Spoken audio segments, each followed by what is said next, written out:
नमस्ते। मैक्रो और market wrap up के मार्च 2024 एडिशन में आपका स्वागत है। अक्टूबर 2023 से लेकर दिसंबर 2023 तक 10 ईयर यूएस ट्रेजरी यील्ड 5% से गिरकर 3.8% पर आ गए थे, जिसके कारण हमें शेयर बाजार में भी उछाल दिखा। किंतु जनवरी और फरवरी में यूएस के ग्रोथ और इन्फ्लेशन डेटा अनुमान से बेहतर रहे और इसके कारण यील्ड्स वापस से थोड़े ऊपर चले गए। फिर भी वहां के शेयर बाजार में कोई गिरावट नहीं आई। कुछ चुनिंदा ग्रोथ स्टॉक्स हैं जो काफी बेहतर कर रहे हैं। दिसंबर 2023 में यूएस फेड ने 2024 में 3 रेट कट्स का इशारा किया, पर मार्केट थोड़े ज्यादा अग्रेसिव हुए और वह 6 कट्स का अनुमान करने लगे। अब यह उम्मीद गिरकर 4 रेट कट्स पर आ गई है। मार्केट के हिसाब से रेट कट्स जून से शुरू होने चाहिए, पर हमें लगता है कि अगर यूएस में कोई क्राइसिस या यूं कहे इकोनॉमिक एक्सीडेंट्स नहीं होते हैं तो 2024 में रेट कट्स की मात्रा और भी कम हो सकती है। हम यूएस ट्रेजरी को अभी निकट अवधि में 3.5 से 5.5% के दायरे में देखते हैं। जरा सोचिए, पिछले कुछ वर्षों में हमने रशिया और यूक्रेन के बीच में जंग देखा है, मिडिल ईस्ट में क्राइसिस देख रहे हैं, चीन के ग्रोथ में कमजोरी है, डॉलर स्ट्रॉन्ग है और एनर्जी प्राइसेस ठीक ठाक है। फिर भी यूएस ट्रेजरी में कोई रैली नहीं आई है। इसका मतलब साफ है, जब तक यूएस में रिसेशन जैसी स्थिति ना बने या इन्फ्लेशन बहुत नीचे ना आए, रेट शायद यहीं रहे। वहीं दूसरी ओर इमर्जिंग मार्केट्स में रियल इंटरेस्ट रेट्स नीचे जा रहे हैं और वो यूएस बॉन्ड से काफी बेहतर प्रदर्शन दे रहे हैं। चीन को छोड़कर इमर्जिंग मार्केट्स के अर्थव्यवस्था की नींव काफी बेहतर है।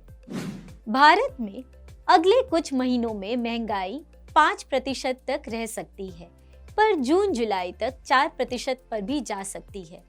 इस वर्ष की वर्षा की स्थिति कैसी रहती है, वह एक रिस्क है जो हमें देखना है। अगर आरबीआई की लेटेस्ट पॉलिसी को ध्यान से पढ़े तो यह प्रतीत होता है कि आरबीआई को रेट काटने की कोई जल्दी नहीं है। भारत का ग्रोथ ठीक है, आरबीआई 4% सीपीआई टारगेट पर अड़िग है। वह तो खुलकर कह रही है कि मार्केट्स रेट कट की उम्मीद में जल्दबाजी कर रही है, पर इंडियन फिक्स्ड इनकम मार्केट इस साल थोड़े अलग है। इंडिया के ईएम बॉन्ड इंडेक्स में शामिल होने के कारण एफआईआईज लगभग 5 साल बाद इंडियन बॉन्ड्स में निवेश कर रहे हैं।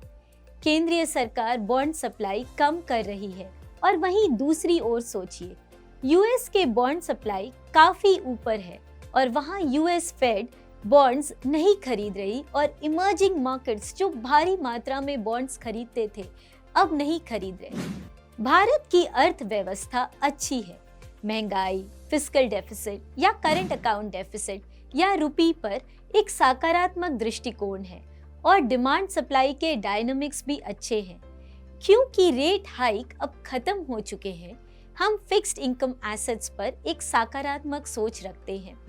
बैंकिंग सिस्टम लिक्विडिटी दिसंबर से टाइट है। Average LAF deficit 2 lakh crore है। RBI variable repo rate auctions कर रही है।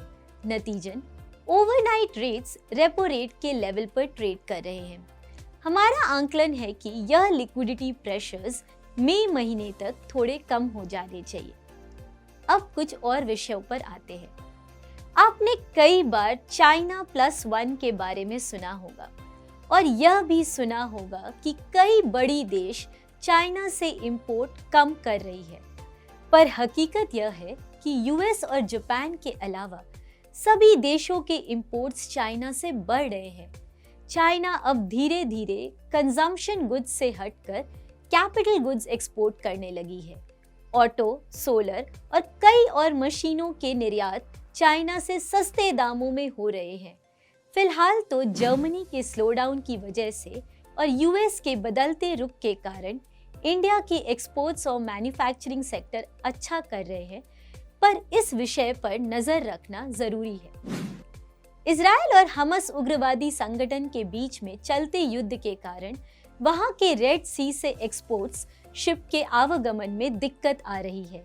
नतीजा यह है कि रेड सी के बजाय हमारे इंडियन एक्सपोर्ट कंटेनर्स को अफ्रीका के रास्ते से यूरोप पहुंचना पड़ रहा है। अभी तक एक्सपोर्ट्स में कोई रुकावट तो नहीं आई है, पर समय और खर्चा ज्यादा लग रहा है और साथ ही हमारी एक्सपोर्ट गुड्स के समय तक पोर्ट्स में रुके हुए हैं, क्योंकि शिप को पोर्ट पर वापस आने में समय लग रहा है। गाजा पट्टी के पीस रेजोल्यूशन का प्रस्ताव यूएन में रखा गया था, पर यूएस ने उसे वीटो कर दिया है और इसलिए अशांति बनी हुई है। भारत के थर्ड क्वार्टर FY24 के ग्रोथ के आंकड़े आए। जीडीपी ग्रोथ 8.4% पर था और सप्लाई साइड GVA ग्रोथ 6.5% पर था। कुल मिलाकर भारत में आर्थिक ग्रोथ की स्थिति अच्छी है। कैपिटल एक्सपेंडिचर बढ़ रहे हैं, पर एक्सपोर्ट्स की ग्रोथ थोड़ी कम है और कंजम्पशन में अभी भी एक अच्छा सुधार बाकी है। अगर आउटपुट के साइड से देखें तो मैन्युफैक्चरिंग और कंस्ट्रक्शन सेक्टर में सर्विसेज सेक्टर से ज्यादा तेजी है। थर्ड क्वार्टर FY24 के अर्निंग्स भी अच्छे रहे। BFSI और ऑटो सेक्टर्स के आय के आंकड़े मजबूत थे। मेटल्स और ऑयल एंड गैस सेक्टर्स के अर्निंग में भी एक अच्छा सुधार है। यह अनुमान है कि FY24 में निफ्टी अर्निंग्स 25% से और FY25 में 15% से ग्रो करनी चाहिए। भारतीय शेयर बाजार पिछले एक साल से बेहतर प्रदर्शन करने वाले बाजारों में से एक है। स्मॉल और मिड कैप ने लार्ज कैप से बेहतर रिटर्न्स दिया है और अगर सेक्टर्स को देखें तो PSU, real estate and oil and gas के रिटर्न्स में मजबूती है। हम निवेशकों को फिर भी सावधानी बरतने को ही कहेंगे। जहां ग्रोथ और अर्निंग्स की ओर हमारा दृष्टिकोण सकारात्मक है, वहीं वैल्यूएशन ऊंचे हैं और सेंटिमेंट्स में एक कंप्लेसेंसी आ गई है। अपना पोर्टफोलियो बनाते वक्त एक डाइवर्सिफाइड अप्रोच रखें। इस महीने के लिए इतना ही। हमें सुनने के लिए धन्यवाद। म्यूचुअल फंड निवेश बाजार जोखिमों के अधीन है। योजना से जुड़े सभी दस्तावेज ध्यानपूर्वक पढ़ें।